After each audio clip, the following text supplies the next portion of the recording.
嗨，大家好，我是坦平叔。今天是2025年3月16号，这一期咱们继续聊聊恒大清盘，聊聊中国的房地产。今天周末关于房企的消息不是很多，但是政策已经到了中办、国办印发提振消费专项行动方案，其中提到拓宽财产性收入渠道，多措并举，稳住股市，加强战略性力量储备和稳市机制建设，加快打通商业保险资金、全国社会保障基金、基本养老保险基金、企职业年金基金等中长期资金入市堵点，强化央企、国企、控股上市公司市值管理，依法严厉打击资本市场财务造假和上市公司股东违规减持等行为，进一步丰富适合个人投资者投资的债券相关产品品种，要拓宽财产性收入渠道，多措并举，稳住股市。那么深圳、苏州很多地方都纷纷出台政策。3月16号，深圳市住房公积金管理委员会发布关于深圳市住房公积金贷款管理规定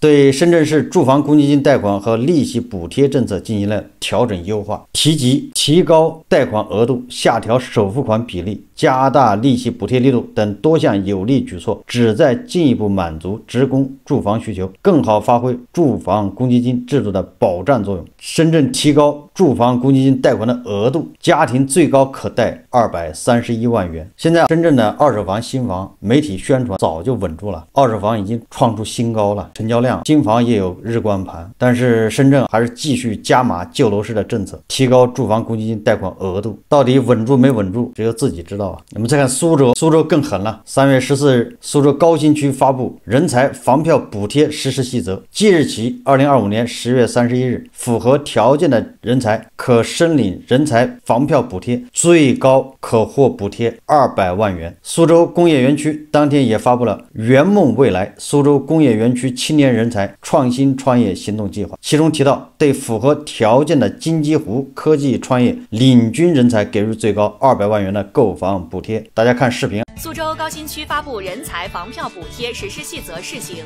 符合条件的人才均可申领人才房票补贴，最高可获补贴200万元。另外，苏州工业园区发布了圆梦未来苏州工业园区青年人才创新创业行动计划，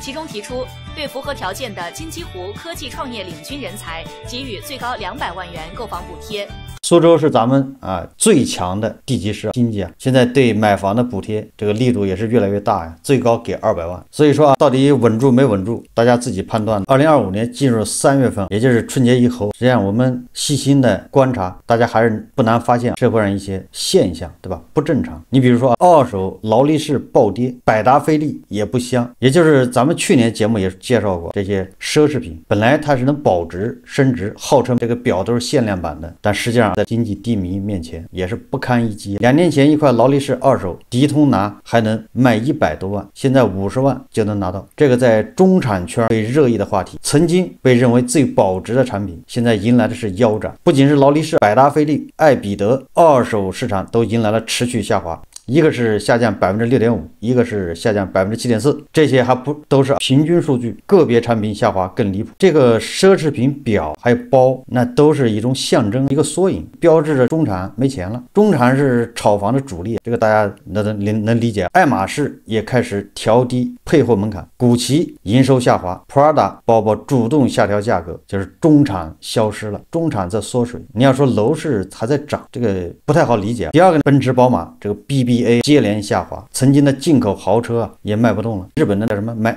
保姆车在日本是买菜的，但是在国内你就得加多少万，那车就得卖了100万，那现在好像也卖不动了。一边是奢侈品不吃香，一边是曾经高高在上的进口豪华车也遭到滑铁卢。不要说宝马、奔驰奥迪在国内都在下滑，天津的奥迪 4S 店跑路，北京的宝马 5S 店跑路，这个都不是新闻。我在以前节目就说了，这个 4S 店跑路只能说明这个中产没钱了，确实要省钱，勒紧裤腰带。这个中产的消费心态也彻底发生变化，一边是溢价奢侈品、原价奢侈品的下滑，另一边是折扣奢侈品、折扣零售迎来了一波新的涌入。你比如说奥特莱斯这个缩影，全球折扣零售渠道还反向增长了8%，也就是咱们现在拼性价比，也就是拼多多干过了京东和天猫，就这么简单。大家现在追求的是性价比。那么奥莱，对吧，在国内已经开了251家，今年市场会突破2600亿，你那品牌货在里面打折就卖得动。所以你看这3个现象看似没有什么太大的关联，其实背后都指向了同一个事实，那就是越来越多的人消费心态发生彻底改变，越来越多的人手上没有钱，越来越多的人选择平替，选择折扣，总之反映就是中产的收入在下降，赚钱没有以前容易了。在这种情况下，实际上也验证了楼市它的一个趋势。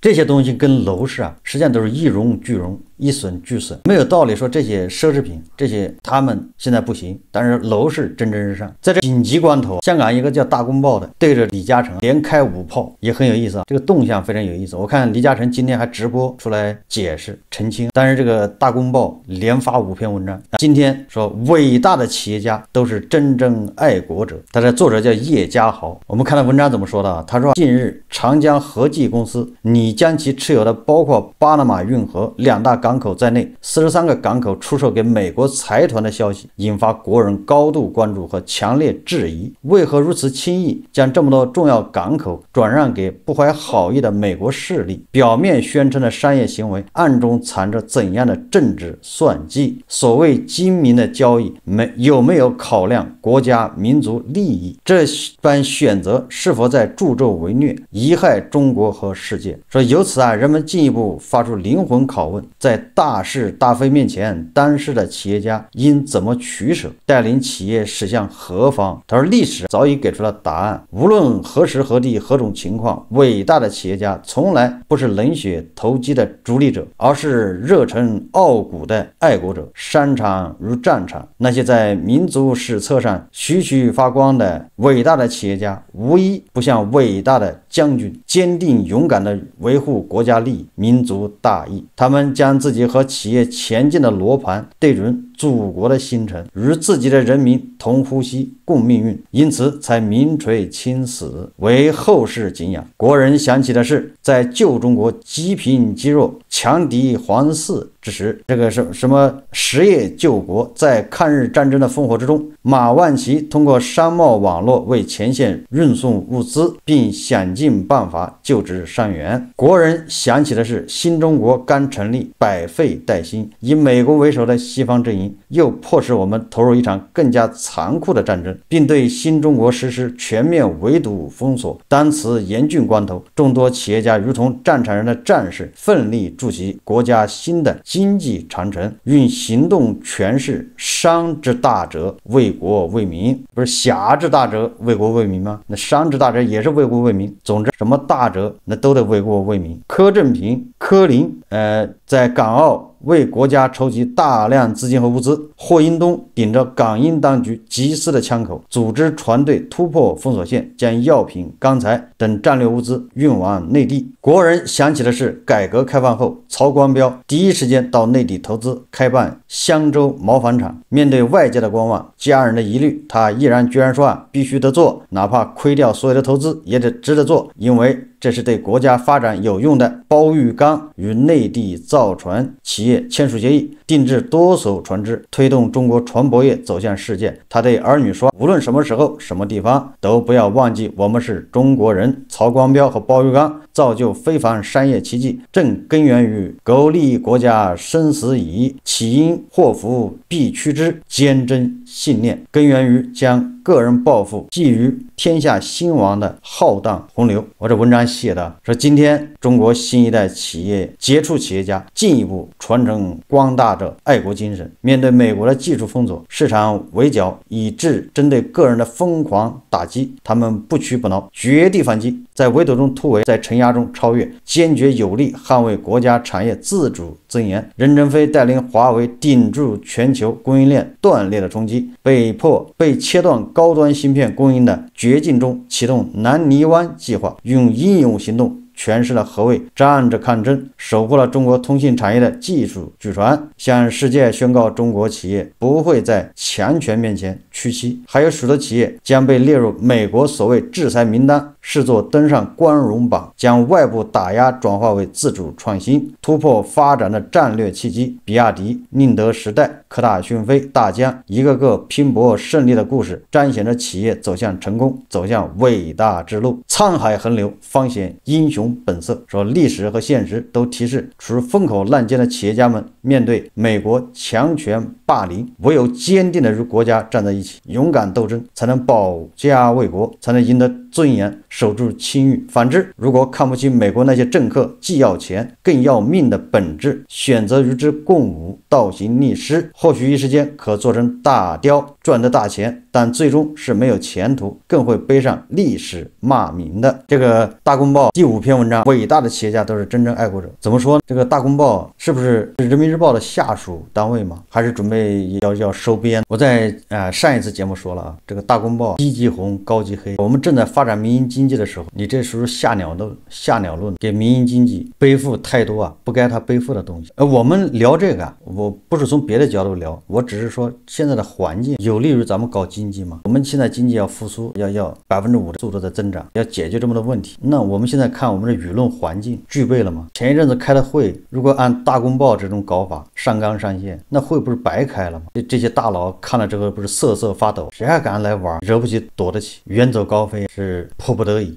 所以说在这种舆论环境下，对吧？这个大公报的文章在国内转发，很多人都在指责李嘉诚家头幸好禁言了，要家头不禁言那可了不得啊。所以你看确实有一股力量是要推着经济往前走，那确实就有一股力量是要拖后腿，是要把你往下坠。今天晚上有个热点也很有意思有人问他说，买房剩下2楼和顶楼应该怎么选？他说同一栋楼总高是16层，89的平米的户型都一样，就只不过是一个是在2楼，一个是在顶楼，2楼比顶楼的便宜7万，这总价在150万左右。然后他就说了，选2楼还是选顶楼？那肯定2楼和顶楼各有各的优缺点呢。2楼价格便宜，窗外的风景好，但是隐私性采光不如顶楼，而顶楼相较2楼采光通风好且相对安静，但是价格贵。从这个风险来说他说2楼有反水风险，顶楼有漏水风险。他至于为什么不选其他楼层，一是小区的房源少，不考虑其他小区，所以说他现在遇到问题了，那就是这个2楼和顶楼选哪一个？我看网上大家众说纷纭，我个人觉得以我的经验应该选2楼。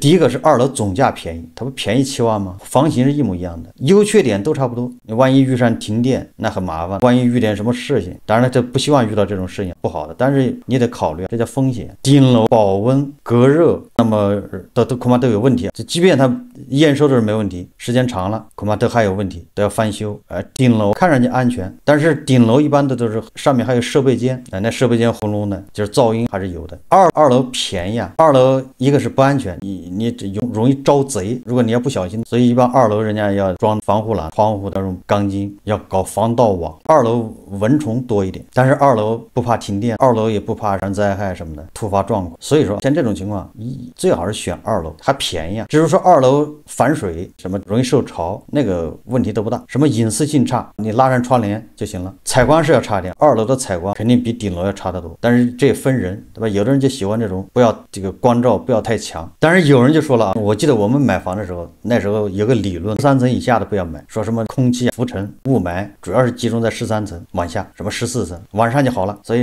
不要买14层或者13层以下的，越高越好。有这种说法，是恐怕那都是销售为了卖哪一层的房子，他就编哪一层的故事。什么13层就是那种叫什么接力，对不对？你的什么管道什么自来水暖气在13层那个地方是不是要接力还怎么着的加，所以13层的管道多或者14层管道多，总之各种说法，也就是这个反正中介想把房子卖掉，总是给你编造很多概念，讲很多故事。所以我觉得如果说顶楼和2层选2层主要还便宜。现在物业都没钱，业主要求物业降价，物业费对吧要降，315好像对物业也有投诉物业的服务，那物业费一降，物业没钱，以后比如说按理来说这个很多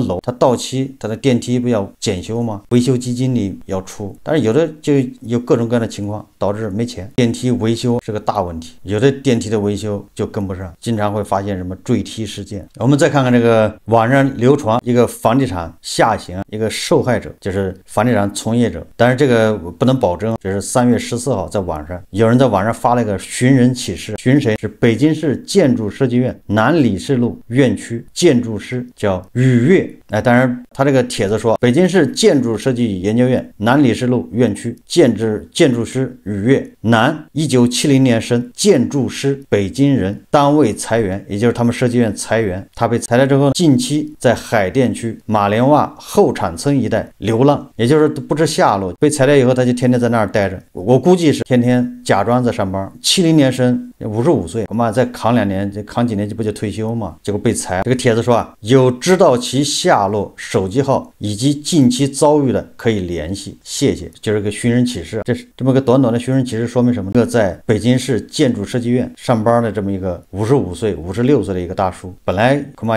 要退休了，赶上这个时候不好被裁，那你说他还能找什么工作呢？这时候正好是上有老下有小，这家庭负担正重的时候，有可能孩子正在上大学，老婆也可能已经失业了，这是很多中年人的现状。一旦失业完了，还得假装在上班，怎一个惨字了得啊，对吧？形势不容乐观，房价往哪儿涨？现在关于房价的走势，网上观点比较对立，比较激烈。看空的主要是从收入、经济还有人口在下降，这些都不支持你房价往上涨。现在房子越来越没有金融属性。那看多的呢，他不这么认为，他把房子当做一个也很强的金融属性，要承接这种放水，也就是说现在央行在放水，要通胀，那房子就变成一个蓄水池。这两种观点现在这个非常叫针锋相对。问题是现在已经3月了，水放哪儿去了？我们2月份的 CPI、PPI 无论是同比还是环比双下降，水放哪儿去了？没有出现这个通胀派所说的这种出现通胀，倒是韭菜越来越感觉到难，一天比一天难。如果放水能解决问题，那哪来的经济危机呢？这个就像那个阿根廷的总统米莱说的，对吧？如果发文凭管用，那这世界上就没有文盲；发钱管用，哪来的经济危机呢？所以说大家还是要多个心眼儿。只要政府不停的在出政策，在救市，就说明这个楼市还没有稳，至少这个根基还不太稳，还要继续夯实。好，这期节目我们就聊到这里，感谢大家收看。如果喜欢我的节目，欢迎订阅转发，也可以在下方留言评论，谢谢大家。